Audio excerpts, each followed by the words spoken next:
আজকে বানাবো France fry. একটা বড় সাইজের আলু নিছি, তো আলুটা কেটে নিছি। আমার এক বন্ধু আসছে, আজকে তাকে আপ্যায়ন করব, হাতের কাছে কিছু নাই। তো প্রথমে হলুদ মরিচ দিয়ে নিলাম। তো এটা দিয়ে মাখাবো, অন্য কোনো মশলা এখন নাই আপাতত। তো দুইটা দিয়ে মাখাই রাখছি কিছুক্ষণ, পরে গরম তেলে ছেড়ে দিলাম ফ্রান্স ফ্রাই।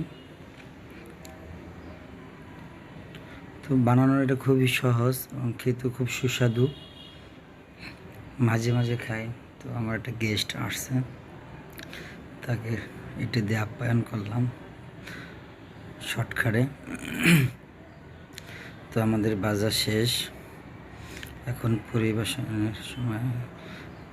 বাসায় যে চাটনি ছিল, তো দুটো দিয়ে খুব সুন্দরভাবে পরিবেশন করলাম এবং দেখতে এবং খেতে খুবই সুস্বাদু হয়েছে, আলহামদুলিল্লাহ। এই যে আমার গেস্ট খুব তৃপ্তি সহকারে খাচ্ছে।